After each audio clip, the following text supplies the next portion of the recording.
আপনাদের সবাইকে স্বাগতম আমাদের এই নিয়মিত অনুষ্ঠান সকালবেলার রোদ্দুরে। আমরা রয়েছি বাংলা ভিশনের স্টুডিওতে লাইভ সরাসরি এখন আপনাদের সামনে। আজকে সকালবেলার রোদ্দুরে যথারীতি আমাদের আড্ডা হবে এবং সেই আড্ডায় আজকে যিনি সামিল তার পরিচয়টা একটু অন্যভাবে দিই। ইনি খুব মন ভোলা মানুষ, শিশুর মতন তার সরলতা এবং তার সবচেয়ে সুন্দর পার্ট যদি বলি সেটা হচ্ছে তার ভুবন ভোলানো হাসি।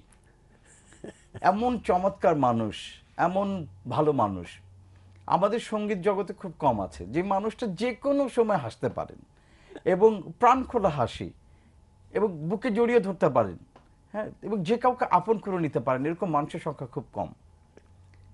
তার বুকে যেমন মধুর হাসি, তার কণ্ঠে তেমন মধুর সুর। আমাদের দীর্ঘদিনের সঙ্গীত জগতের সাথী, সঙ্গীত জগতের প্রতিভু, আপনাদের সবার প্রিয় রফিকুল আলম। রফিক ভাই, আপনাকে স্বাগতম বাংলা ভিশনে। তুমি যেভাবে আমাকে উপস্থাপন করলে এতে আমার এত ভালো লাগছে যে এই দিকটা কিন্তু সত্যি সত্যি আমি কখনো ভালো করে চিন্তা করিনি যে সঙ্গীত জগতে বলো, আমার অনুরাগীদের মধ্যে বলো, এবং নৃত্যশিল্পীদের মধ্যে, কবি সাহিত্যিকদের মধ্যে সত্যি কিন্তু আমি খুবই একজন আর জনপ্রিয় বলবো না, খুবই আকাঙ্ক্ষিত ব্যক্তি। আমরা জানি যে আপনি একটা এরকম একটা আড্ডা আছে আপনাদের, মানে যেখানে আপনারা খুব হা হা হো হো করেন। এটা একটু বলেন তো, ঘরটা কি আড্ডা, এই গ্রুপটা নিয়ে জানতে চাই। এই যে হাসির বিষয়টা আমার একটু বলে নেই যে আমি প্রচণ্ড হাসির পরিবেশ পছন্দ করি, আচ্ছা, কিন্তু নিজে হাসাতে পারি না। এবং যখনই আমি হাসানোর চেষ্টা করেছি, আমার স্ত্রী বলেছে যে তুমি তুমি ডোন্ট ট্রাই দ্যাট, ওটা তোমার দ্বারা হবে না, তুমি নিজে হাস্যকর হয়ে যাবে, হাসাতে চেষ্টা করো না। তুমি যেটা বললে সেটা হলো সত্যি সত্যি, বিশেষ করে আমাদের শিবলি, নিপা, রতন, আমাদের সোহেল, নাচের যারা আছেন, শিল্পী জি। যারা আছে, জাহাঙ্গীর ভাইও অনেক সময় সামিল হন। আমরা বছরে অন্তত 2-3 বার বসি শুধু হাসবার জন্য। বাহ, না, সেটা কিন্তু কিন্তু উদ্দেশ্যমূলক নয়। আচ্ছা। ওই যে আছে না লাফটার সোসাইটি, হ্যাঁ। এইগুলো নয় যে আমরা গল্প করব এবং হাসির কেউ এলিমেন্ট ছাড়া কেউ এখানে ঢুকতে পারবে না। এই শিবলি, বিশেষ করে নিপা এটা অর্গানাইজ করে, আবিদা এবং আমাদের আরও অ্যাসোসিয়েট সাকিলা, সুবীরও মাঝে মধ্যে আসে। সুবীর অবশ্য কম কথা বলে, তবু এনজয় করে। তা আমরা এইটা করি, এটা খুব ডেলিভারেটলি করি। এটা কোনো মানে ধরো এটার প্রচার নেওয়ার জন্য নয়, এটা নিজেদের জন্য, নিজের আনন্দের জন্য। হ্যাঁ। তো ওরা আমাকে একদম মধ্যমণি করে ফেলে, কারণ এই কারণে যে আমি হাসাতে পারি না কিন্তু হাসতে পারি। অ্যাবসলিউটলি। এবং আমার মনে হয় যে বাংলাদেশে যদি কোনো লাফটার সমিতি থাকে, সেটার আপনি একদম প্রতিষ্ঠাতা সভাপতি হবেন। That for sure. ওটা আমি কারণ পারবো না। এত সুন্দর হাসি আমাদের গানের জগতে আর কেউ হাসতে পারে না। That for sure. না, ওটা বাপি, আমি একটা কথা বলি তোমাকে, ওই যে তুমি লাফটার সোসাইটি বললে না, ওটা ওটা আমরা আবার বিশ্বাস করি না যে আচ্ছা। ওটা এই অর্থে যে ওটাতে একটা পোশাকই ব্যবহার হয়ে গেল। কিন্তু আমি মন খুলে, না, আপনার জেনুইন লাফটার সোসাইটি যদি হয় তাহলে সেখানে আপনি হ্যাঁ, তা অবশ্যই, প্রতিষ্ঠাতা, তা অবশ্যই। সভাপতি হবেন। আচ্ছা, আমি শুরু করার আগে আমি একটা জিনিস জানতে চাই, যে ধরেন সেই কুট্টি কাল থেকে, হ্যাঁ, হ্যাঁ, হাফ প্যান্ট পরার কাল থেকে যে রফিকুল আলমকে দেখে আসছি, সেই একই রকম রফিকুল আলম আজকেও এক সেম, কোনো তফাৎ নাই, কোনো চেঞ্জ নেই। কি এগুলি, কি এই চির যৌবনের রহস্যটা কি বলেন তো? এই প্রশ্নটা যে এত বেশি আমাকে প্রশ্নের সম্মুখীন হতে হয়, এটার উত্তরটাও একই রকম, তোমাকে সেই একই রকম উত্তরে দিচ্ছি। সেটা কিন্তু কোনো বিশেষ প্রচেষ্টার ফল নয় যে আমি একটা খুব ভালো একটা ওষুধ খাবো, খুব একটা ভালো খাবার খাবো, খেয়ে আমি আমার যৌবন ধরে রাখবো, তা নয়। এটা সম্ভবত আমার লিখন, ঈশ্বর। আর একটা বিষয় আছে, সেটা তুমি তুমি enlightened, one of the enlightened people, সেটা হলো যে জেনেটিক কিছু ব্যাপার থাকে।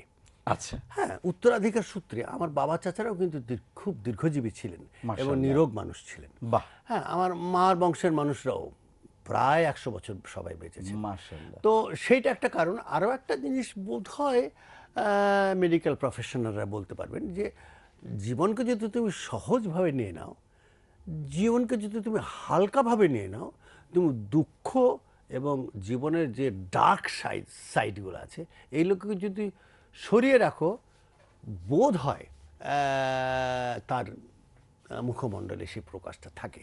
এটা আমরা সবাই পারি। আমার বাবা চাচারাও পারতেন, আমার যে আমার স্ত্রীর আবিদা সুলতানা, এদের ফ্যামিলির লোকরাও কিন্তু এরকম। তা আমার শ্বশুর প্রচণ্ড হাই সেন্স অফ হিউমার ছিল। এবং আমার চাচা শ্বশুর আব্দুর রশিদ সাহেব, তো উনি তো সাহিত্যিক হিসাবে বাংলা একাডেমি পুরস্কার পেয়েছেন শ্রেষ্ঠ, সেটা বিষয় না, কিন্তু তার লেখালেখি এত চমৎকার, এবং রম্য রচনাও আছে, হ্যাঁ রম্য রচনা অনেক আছে। অনেক আছে। কেন আছে? যে তার ভেতরে যে রসবোধটা অনেক বেশি ছিল।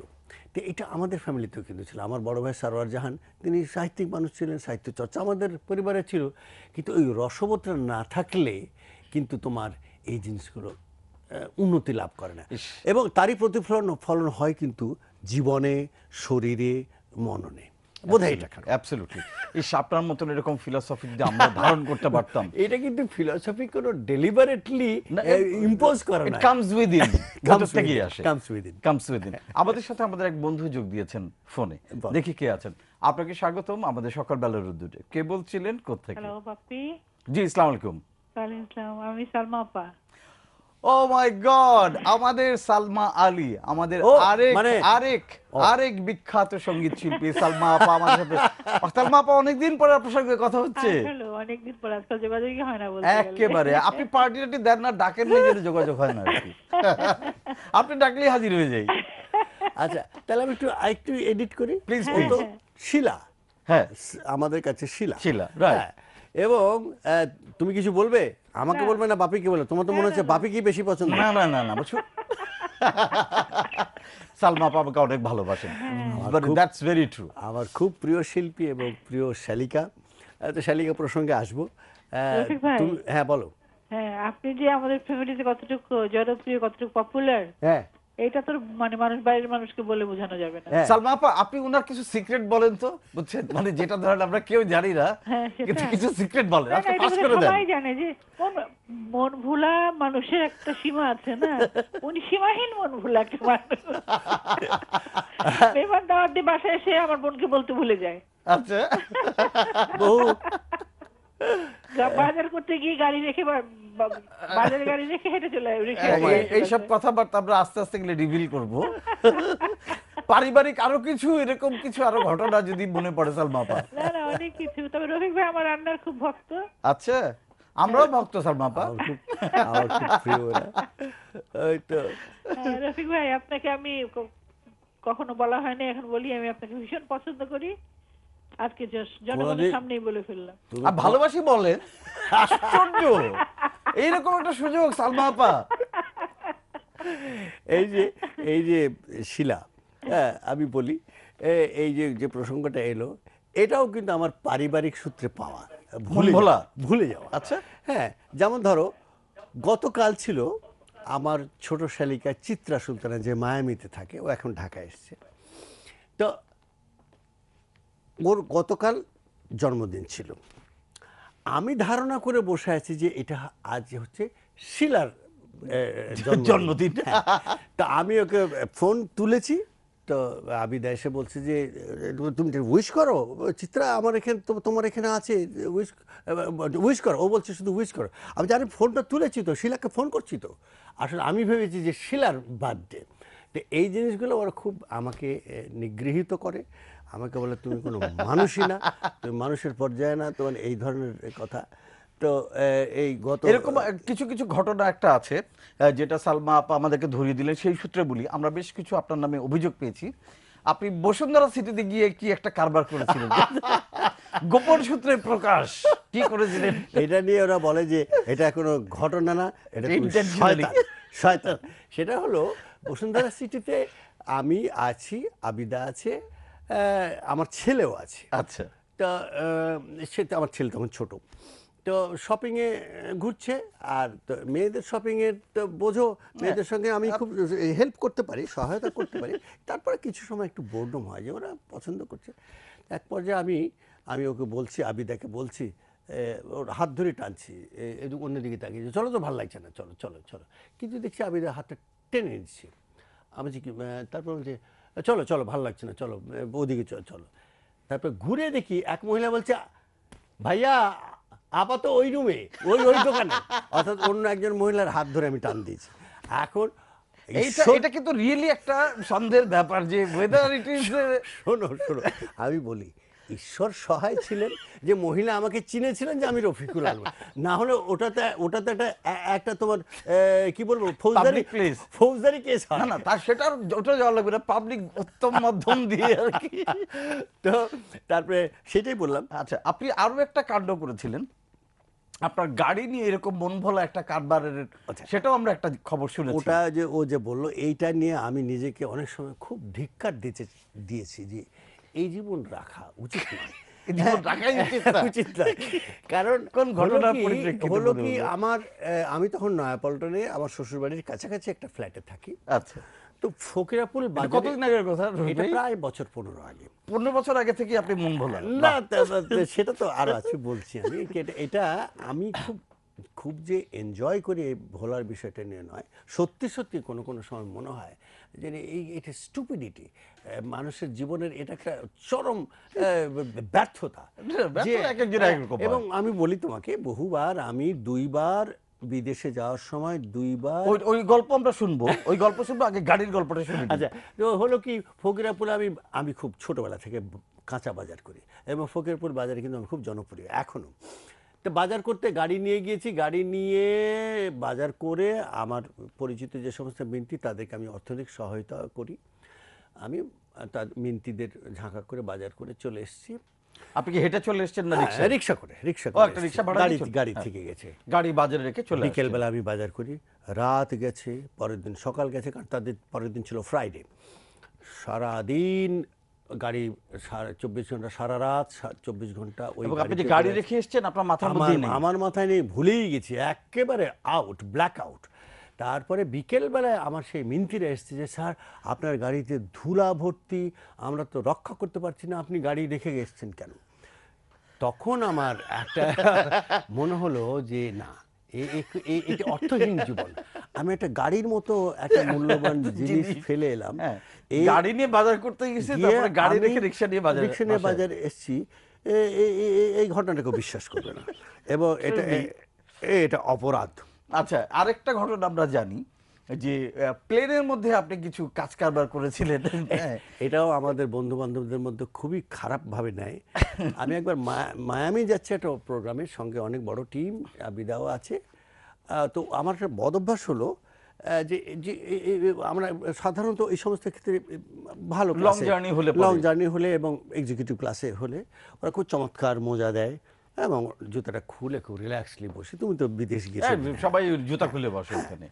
আমি জুতা খুলে ইমিগ্রেশন পোস্ট পার হয়ে চলে গিয়ে হঠাৎ খেয়াল করে পায়ে যেন ঠান্ডা লাগে। প্লেন থেকে আপনি নেমে গেছেন, ইমিগ্রেশনও ক্রস করে গেছেন, জুতা থেকে গেছে, জুতা রয়ে গেছে প্লেনে, মোজা পরে হেঁটে আসেন, আপনার খেয়াল নেই। হ্যাঁ, ওই মোজা, ওই যে ফার্স্ট ক্লাসের মোজাগুলো দেয়, হ্যাঁ, হঠাৎ দেখছি ঠান্ডা লাগে। তারপর ছুটে গিয়ে গেলাম, তখন এয়ারক্রাফট অলরেডি টানেল থেকে চলে গেছে, জুতা পাইনি। আরেকবার ভিয়েনা থেকে ভিয়েনা থেকে যাচ্ছি নিউ ইয়র্কে যাব, তখন ওই একই ঘটনা, কিন্তু ওইবার জুতাটা ফেরত পেয়েছিলাম। একবার জুতা যেবার পেলেন না সেবার কি করলেন? আবার এয়ারপোর্ট থেকে আমি ফিরে গেলাম, টানেলে ফিরে গেলাম, ওরা ঢুকতে দেবে না, বলছে না এখন আপনি কি করবেন? আমি সরি, আমি তো জুতা ফেলে এসেছি। মহিলা হেসে বললো যে ঠিক আছে যাও। অনেস্টলি তখন ক্লিনিং শুরু হয়েছে এয়ারক্রাফট। আল্লাহ, সো মেনি ইন্টারেস্টিং থিংস। হ্যাঁ, তো আমার হাসির কথা তুমি আমাকে আগেই বলেছো, আজকে হাসির কথা বলবো, কিন্তু সমস্যা একটা আছে, আমি কিন্তু কখনো হাসাতে পারি না। খেয়াল করে আপনার এই কাণ্ডগুলি আমি হাসতেই পারি, হাসতে পারি, এটি যথেষ্ট হাসি। রফিক ভাই, আপনার কাছে একটা জিনিস জানতে চাইবো, যে ধরেন সেই বিখ্যাত গান আশা ছিল মনে মনে প্রেম করিব তোমার সাথে, হ্যাঁ, এই গানটা নাটকের আমরা প্রথম শুনলাম, আফজাল সুবর্ণার সেই নৌকার মধ্যে চিত্রায়ন করা। এই গানটার সাথে নাটকে কিভাবে এলো, গানটা কিভাবে তৈরি হলো, এই গল্পটা না জানি না, এটা জানতে চাই। আচ্ছা, এটা খুবই চমৎকার একটা তথ্য আমি তোমাকে দিচ্ছি। আমি খুব এই কথাটা বলে আমি খুব তৃপ্তি পাই। সেটা হলো এই গানটার প্রথম 4 লাইন লেখা কিন্তু জহির রায়হান সাহেবের। কি বলেন? হ্যাঁ, আশা ছিল মনে মনে, হ্যাঁ, আশা ছিল মনে মনে প্রেম করিব তোমার সনে, তোমায় নিয়ে ঘর বাঁধিব গহীন বালুচরে। জহির রায়হান সাহেবের তার একটা উপন্যাসে 4টা লাইন লিখেছিলেন। আচ্ছা, নায়িকার উদ্দেশ্যে নায়ক বলছেন। এই লাইনটা নিয়ে, এই 4টা লাইন নিয়ে আমাদের একজন ভালো গীতিকার ছিলেন এবং টেলিভিশনের প্রডিউসার ছিলেন, তুমি তাকে চেনো, তার অকাল মৃত্যু হয়েছে, শেখ নুরুজ্জামান। ও করলে কি ওই 4টা লাইন নিয়ে পরের অংশটুকু করলো, করে আমাদের বন্ধু মানুষ খুব ভালো সুরকার শাহনওয়াজ, ও গানটা সুর করলো। আর তখন তো আমি আলাউদ্দিন আলীর গান গাইছি, সত্যদার গান গাইছি, সুবলদা, খন্দকার তখন তো আপনি একসাথে সবার গান করছেন। ফিল্মের গান জি, গাইছি এবং সবগুলো মৌলিক গানগুলো গাইছি, দয়াল কি সুখ তুমি পাও। পাও, হ্যাঁ, দুঃখ যদি ভুলে যেতে চাও তোমাকে যেন, এটা করছি। তো ও তো এই শাহনওয়াজ, ও বলছে তোকে দিয়ে আমি একটা ফোক গান করবো। আমি বলছি, দেখ এটা ঠিক হবে না, অনাচার হবে, এটা করিস না, এটা আপনি আধুনিক গানের শিল্পী, হ্যাঁ, আপনাকে আমি দিয়ে ফোক দেখ, গান লোকজন করাবে। খারাপ বলবে, আমি গাইতেও হতে পারবো না। বলছে this is none of your business, তোমাকে গাইতে হবে। আমি বলছি, ঠিক আছে গাইবো। তো বলছে একটা নাটকের জন্য, তাই দেন ইটস অল রাইট। নাটকে আমার চেহারা টেহারা কেউ দেখবেন না, ভালো লাগলে না, আমি গেলাম। তো এই নাটকে ওর গানটা ওই টেলিভিশনই প্রথম রেকর্ডিং করতে, তখন আচ্ছা, এটা মানে বাইরে করে স্টুডিওতে, না, টিভিতে টিভিতে তখন কিন্তু খুব অডিও, চমৎকার অডিও, ডাইরেক্ট রেকর্ডিং হতো, অর্থাৎ মিউজিশিয়ানরা ঘিরে সবাই একসাথে, সব মানে একসঙ্গে, আগে যেভাবে recording এবং হতো, এবং হ্যাঁ। টেলিভিশনের তখনকার অডিও কোয়ালিটি খুব ভালো ছিল, খুবই ভালো ছিল। যাই হোক, গানটা রেকর্ডিং হলো এবং ছবি নাটকটাতে প্রচারিত হলো। তারপরে ভাবো, তখন তার ভিটিআর এর ফেসিলিটি ছিল না, একবার অন হয়ে শেষ হয়ে গেল, ব্যাস। এবং আমি তার ফিডব্যাক পেলাম, ওই গানটা মানুষের মুখে মুখে ফিরতে লাগলো। আমাকে জিজ্ঞেস করলো যে এটা আপনি গাওয়া শুনলাম, তখন আমি বলি, তাহলে তো গানটা মানুষ পছন্দ করেছে। আমি খুব ভয়ে গিয়েছিলাম। তারপরে যখন হলো, তখন 89-এর দিকে, তখন কিন্তু তোমার কম্প্যাক্ট ডিস্ক, সিডি তখনও তখন মার্কেটে ক্যাসেট। ক্যাসেট। কিন্তু ডিস্কো শাহিন নামে একটি ছেলে ছিল, তোমরা বোধহয় জানো, ঝিকাতলা ওনার বাসা ছিল, এবং উনি প্রথম এই ক্যাসেট, হ্যাঁ, এবং বাংলাদেশের শিল্পী নিয়ে যে ক্যাসেট বের হতে পারে, এটা সেই ওই প্রথম আমাদের শুরু করে। শাহিন ভাই করলো, উনি শুরু করলেন, শাহিনকে শোয়েব স্মরণ ভাইকে করছি। দিয়ে হ্যাঁ, শুরু করলেন হ্যাঁ, প্রথম করলেন। অ্যালবাম। এক্স্যাক্টলি, এবং হ্যাটস অফ টু হিম। একটু অসুস্থ আছে, নিউ ইয়র্কে থাকে শাহিন। আপনাকে একটু থামাই রফিক ভাই, কারণ হচ্ছে আমাদের সাথে আরেক বন্ধু যোগ দিয়েছেন ফোনে, তাকে নিয়ে আসি আমাদের সাথে। Sure. আপনাকে স্বাগতম আমাদের সকালবেলার রোদ্দুরে। কে বলছিলেন, কোত্থেকে? আসসালামু আলাইকুম, আমি চিত্রা বলছি। আমি রফিক ভাইয়ের ছোট ওরে শালিকা। বাবা, মেঘনা চাইতেই জল। আমরা একটু আগে আপনার গল্পই করছিলাম চিত্রাপা। আমরা কথা বলছি চিত্রা সুলতান, আমাদের আরেক প্রিয় শিল্পীর সাথে, এবং যিনি হ্যাপেন টু বি আমাদের রফিকুল আলম ভাইয়ের শালী, আদরের শালী। বলো চিত্রাপা বলো। আচ্ছা রফিক ভাই, প্রথম কথা হলো তোমাকে অসম্ভব সুন্দর লাগছে আজকে। মাশাআল্লাহ, তোমাকে সবসময় অলওয়েজ খুব ভালো লাগে। অলওয়েজ। খুব সুন্দর লাগছে। আর আমাদের যে উপস্থাপক বাপ্পি, ওনাকেও চমৎকার দেখাচ্ছে, সেট সুন্দর। তো Thank you, অনুষ্ঠানের চিত্রাপা। মূল কথায় যাই, রফিক ভাই আসলে আমরা যারা তাকে ব্যক্তিগতভাবে চিনি, রফিক ভাই এত ভালো একটা মানুষ, মানে দেখেছো? শুধু গায়ক হিসাবে না, মানুষ হিসাবে তার মন, তার সরলতা, তার এভরিথিং, মানে একটা মানুষকে যদি আদর্শ হিসাবে বলা যায়, তা আমি বলবো রফিক ভাইয়ের মতো কাউকে হতে। Absolutely, absolutely. রফিক ভাই, অনেক ভালো লাগছে অনুষ্ঠান দেখতে। ভালো থাকো, আর তুমি যেখানেই যাও সেখানেই আলোকিত করো সবকিছু। আমার মনে আছে তুমি যখন ফ্লোরিডায় গেলে, প্রায় 1 মাস সের উপরে ছিল আমার বাড়িতে, হ্যাঁ। এবং আমাদের ওই এলাকার যারা প্রবাসী বাঙালি, ওই সময়ের কথাটা আমরা এখনো কেউ ভুলতে পারি না। তুমি এত সুন্দর আসর জমিয়ে গল্প আড্ডা, আমাদের চমৎকার। ভালো থাকো, আরো অনেক অনেক। চিত্রাপা, কোনো গোপন কথা, রফিক ভাইয়ের কোনো গোপন কথা ফাঁস করবেন নাকি? গোপন কথা তো অনেক আছে, একটু দুটো যদি ফাঁস করে দেন আর কি। কোনটা বলবো? আজকে আমরা এই মিশনে নেমেছি যে রফিক ভাইয়ের গোপন কথা ফাঁস করব। না, গোপন কথা তো ওই রফিক ভাই মন ভোলা, এটাই হলো কথা সবসময়। একবার মনে আছে, ওই গল্পটা যদি মনে থাকে কিনা জানি না, তুমি আপাকে একবার ওই যে শেরাটন হোটেলে নামিয়ে বলেছো, গাড়ি পার্ক করেছিল তুমি অন্য জায়গায়, তুমি আপাকে বললে তোমার হাঁটতে হবে না, তুমি সেজেগুজে আছো, হাই হিল পরে, তুমি দাঁড়াও, আমি গাড়িটা নিয়ে আসছি। তারপরে তুমি গাড়ি নিয়ে বাসায় চলে এসছো, আপা দাঁড়িয়েছিল। Oh no, no, this is bad.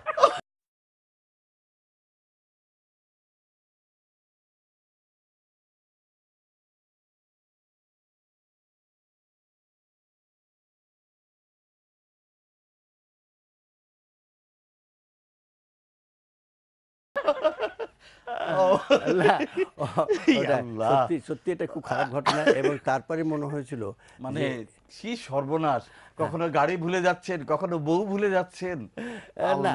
ওটা আবিদ আপাজ আপনাকে কিভাবে সহ্য করছে আমি সেই চিন্তা করি। Hats off to her.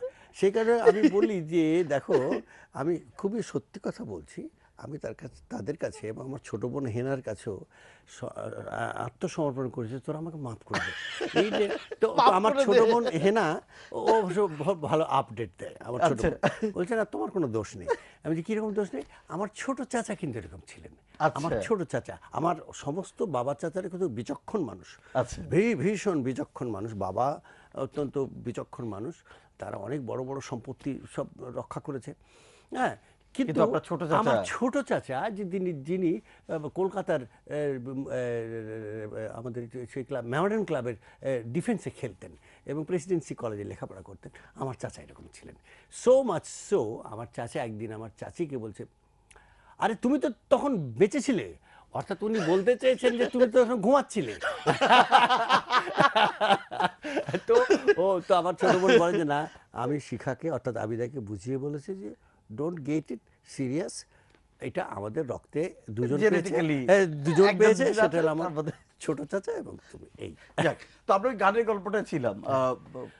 ওটা হলো। তারপরে ও শেখ নুরুজ্জামান লিখলো বললে গানটা। যে তারপর তোর সবাই আমাদের হ্যাঁ, মুখে মুখে বলে, হ্যাঁ। আমরা সে সময় যারা শুনেছিলাম এটা আমাদের হৃদয়ে গেঁথে গেছে। আরেকটা হলো কারণ 89 ওর প্রথম সিডি থেকে ক্যাসেট ক্যাসেট থেকে থেকে। সিডি, তখন কিন্তু কোনো বাংলা ভাষায় কোনো সিডি বেরোয়নি, রাইট। ইংরেজি এবং হিন্দি দু একটা দুই একটা বেরিয়েছে। আসছে, জি সেটা ব্যাক ইন 88 87। জি। ও করলো কি, আমার এই গানটা অ্যান্ড্রু ও মানে কিশোরের কি, একটা- শাহিন এই ভাই? শাহিন, ডিস্কো শাহিন, এটা নিয়ে আর আমাদের আর আবিদার গাওয়া যেটুকু সময় তুমি থাকো কাছে আর বিমূর্ত এই রাত্রি, আমার রোমান্টিক সংস ইন বেঙ্গল বা ইন বাংলা। বাংলা দিয়ে সে একটা অ্যালবাম বের করলো। প্রথম সিডি, কিন্তু ইতিহাসগতভাবে ওই অ্যালবামটা খুবই নিশ্চয়ই আমাদের উল্লেখযোগ্য। মিউজিক ইন্ডাস্ট্রি আমরা কৃতজ্ঞ শাহিন ভাইয়ের কাছে যে হ্যাঁ। ক্যাসেটে আনা এবং সিডিতে আনা, এবং তারপরেই কিন্তু একটা সময় ক্যাসেটে কিন্তু আপনার সবসময় আমরা ইন্ডিয়ান গানই গানই শুনতাম। হেমন্ত, ঠিক কিশোর তাই, কুমার, ঠিক তাই। হিন্দি অথবা ঠিক বাংলা, তাই। কিন্তু আমাদের দেশের আর্টিস্টদেরকে ক্যাসেটে এনে সাধারণ মানুষের কাছে পৌঁছে দেওয়ার কৃতিত্ব ডিস্কো শাহিনের, শাহিন অর্থাৎ ভাই। ও ডিস্কো শাহিনই বলতো। আমাদের আরেকটা ফোন আছে। আচ্ছা। রফিক ভাই, ফোনটা নিয়ে আসি। আপনাকে স্বাগতম আমাদের সকালবেলার উদ্দূরে। কে বলছিলেন, কোত্থেকে? জি, সালাম আলাইকুম ভাইয়া, আমার নাম ফেরদৌসী, আমি চিটাগং থেকে বলছি, দামপাড়া। জি ফেরদৌসী, বলুন। রফিকুল আলম ভাইয়ার সাথে একটু কথা বলি। বলুন বলুন, একেবারে বলুন। ভাইয়া, আপনার গল্প শুনছিলাম, খুবই মজার এবং হাস্যকর। হ্যাঁ, তো আপনার যা কাণ্ড কারখানা, আপনার ইনোসেন্ট হাসি দেখে বোধহয় আপা সব ভুলে যান। Absolutely, absolutely. ইভেন যে কোনো ওয়াইফ হলে এটা নিয়ে অনেক তুলকালাম কাণ্ড করবে, ইভেন আমিও। এখন আপনার কাছে আমার প্রশ্ন, হ্যাঁ।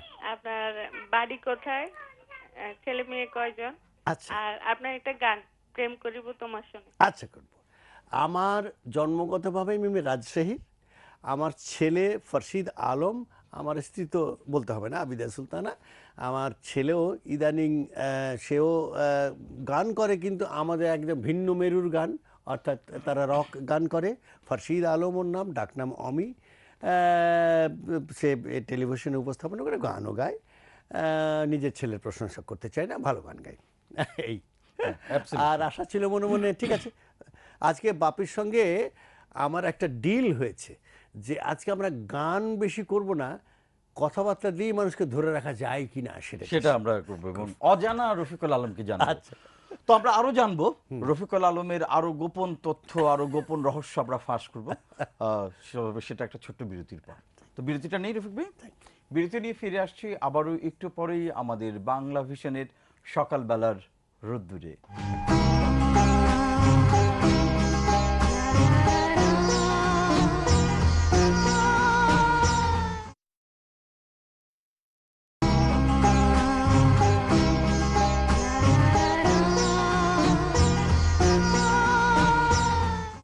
আপনাদের আবারও স্বাগত জানাচ্ছি আমাদের সকালবেলার এই সরাসরি আয়োজন সকালবেলার রোদ্দুরে। আর আমাদের সাথে রয়েছেন একজন খুবই মন ভোলা মানুষ, সরলতায় যার হৃদয় ভরা এবং ভুবন ভোলানো যার হাসি, আমাদের সেই খুব প্রিয় মানুষ রফিকুল আলম, তার সাথে গল্প হচ্ছিল। তো রফি, আমরা এটাকে কথা বলছিলাম বিরতিতে যাবার আগে সেই বিখ্যাত গান নিয়ে। তো আপনাকে কাছে আর সেই গানটা আমাদের একজন ফেরদৌসী উনিও শুনতে চেয়েছেন, আমি ফেরদৌসী শুনতে চাই। তো আচ্ছা, আশা শুনবে? ছিল মনে মনে। জি। আচ্ছা, গানটা শুনবে না? জি। গানটা এটা গাইতে না আমার শুনে আপনাকে ছাড়াটা অন্যায় হবে। অত্যধিক ভালো লাগে গানটা গাইতে আমার। করি একটু। জি প্লিজ।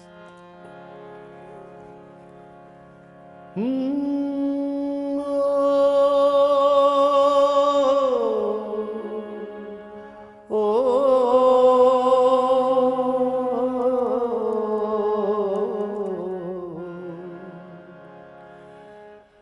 আশা ছিল মনে মনে প্রেম করিব তোমার সনে, তোমায় নিয়ে ঘর বাঁধিব গহীন বালু চরে, গহীন বালু চরে, গহীন বালু চরে। আশা ছিল মনে মনে, ভালোবাসার কি যন্ত্রণা প্রেমিক ছাড়া কেউ বোঝে না,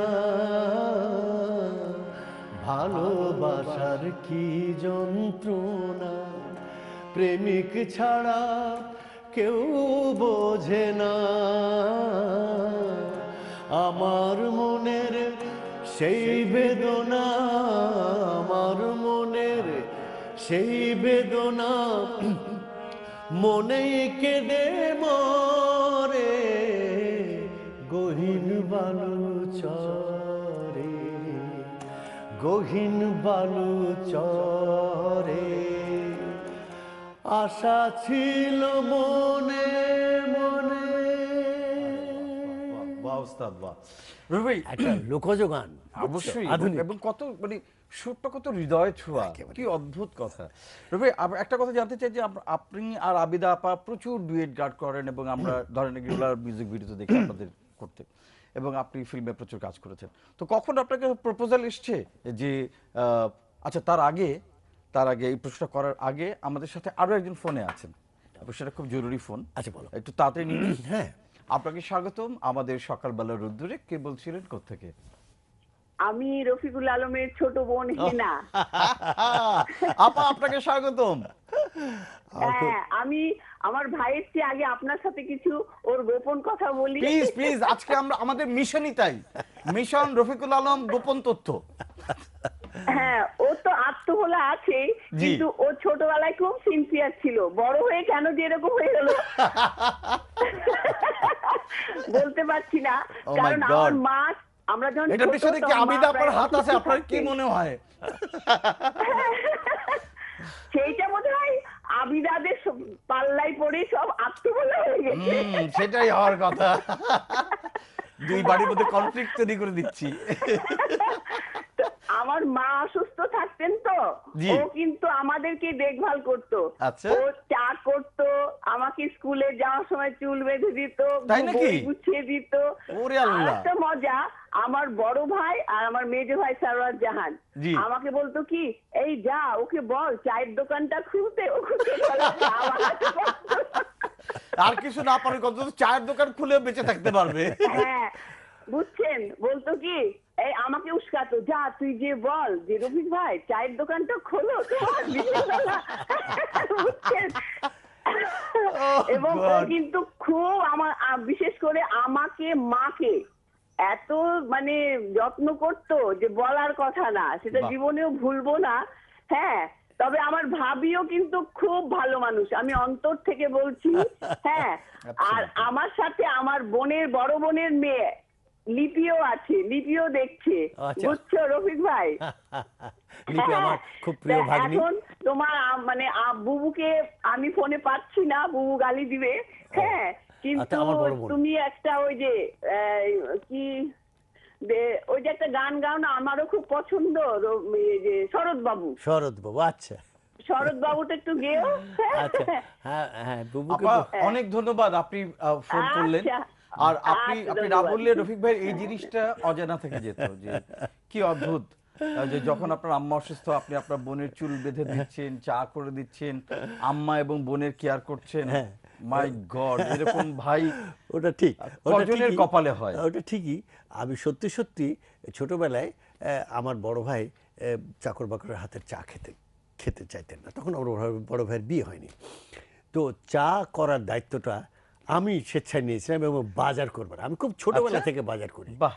যখন ক্লাস 6-7-এ পড়ি তখন থেকে কাঁচা বাজার করি এবং বাজারে আমি খুব জনপ্রিয়।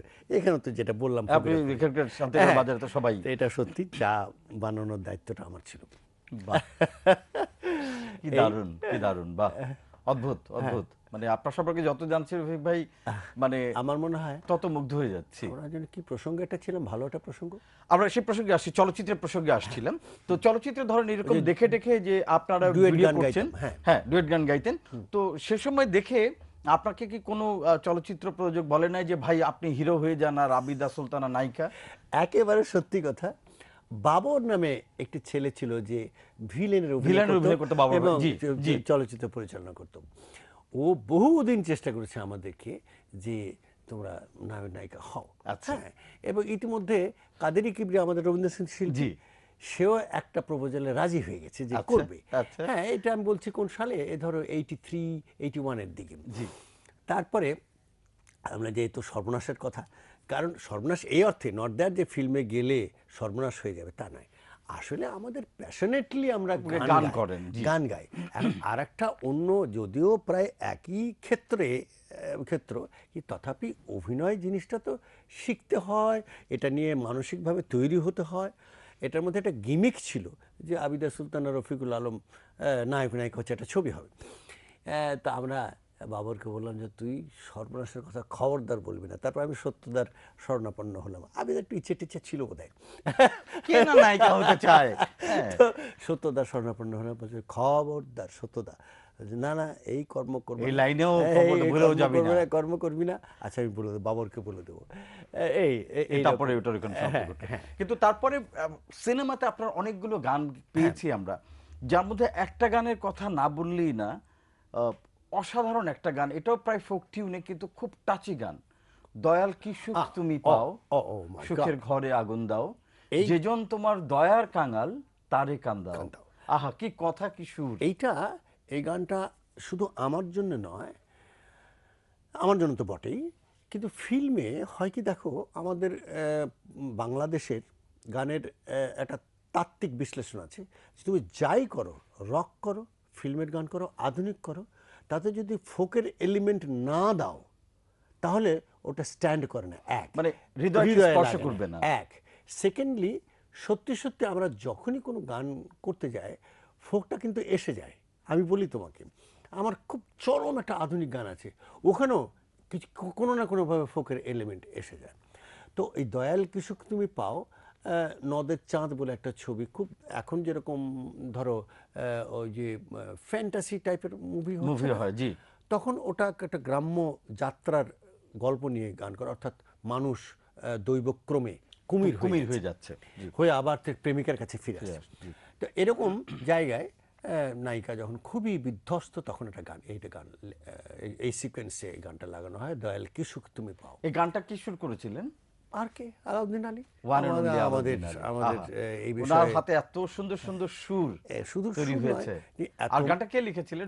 লিখেছিল মনিরুজ্জামান মনির, কিন্তু মূল আইডিয়াটা আলাউদ্দিন আলীর। আচ্ছা, গানটা একটু শোনান না রফিক ভাই। আমাদের হাতে আসলে মাত্র আর 2-3 মিনিট সময় আছে। হ্যাঁ, আর আচ্ছা, কিভাবে যে সময় চলে গেল রফিক ভাই, মানে দয়াল কি সুখ তুমি পাও, সুখের ঘরে আগুন দাও, যেজন তোমার দয়ার কাঙাল তারে কান্দাও। ও দয়াল, যেজন তোমার দয়ার কাঙাল তারে কান্দাও, দয়াল কি সুখ তুমি পাও। অসাধারণ একটা। এর সঙ্গে যারা একটু গানের সম্পর্কে আগ্রহী তারা খেয়াল করে দেখবে যে একটা ফোক গান, যে তার সঙ্গে ভায়োলিন এবং কর্ড প্রোগ্রেশন এত রিচ, যে আমার মাঝে মধ্যে মনে হয় যে এই গানটা সাউথ ইন্ডিয়ার যে ইলিয়ারাজা আছেন বিখ্যাত সঙ্গীতজ্ঞ, ভারতে এরকম সঙ্গীতজ্ঞ খুব কম জন্মেছেন, তারা যে লেভেলে কম্পোজিশন করতেন এটা সেরকম। রবি ভাই, আপনার কাছে যেহেতু সময় একদমই কমে এসছে, আমরা জানি যে ফিল্মে আপনি নায়ক না হলেও কিন্তু ফিল্মের নায়কদের নিয়ে আপনি এখন কাজ করেন, কারণ আপনি এখন ফিল্ম সেন্সর বোর্ডে, আমরা যতদূর জানি যে আপনি সদস্য। ফিল্ম সেন্সর বোর্ডের সদস্য আমি ছিলাম গত 1 বছর থেকে নেই। ফিল্ম সেন্সর বোর্ডে গিয়ে কিন্তু আমার একটা নতুন অনুধাবন হলো। সেটা কি জানো, যে আমরা ফিল্মে গান গাই কিন্তু ফিল্ম নিয়ে একটা অবজ্ঞা আছে, কিছুই হচ্ছে না, কি হচ্ছে না হচ্ছে, কিন্তু আমাদের ফিল্মে কিন্তু একটা পরিবর্তন এসছে, সেটা গল্পে নয়, সেটা পরিচালনা নয়, কিন্তু একটা চেষ্টা কিন্তু এসছে যে না, ফিল্মকে ওই জায়গা থেকে উপরে তুলে আনতে হবে। এই ফিল্মে বাধ্যতামূলকভাবে ছবি দেখতে হতো, তাতে আমি কিন্তু এইটা অর্থাৎ পজিটিভ দিকটা।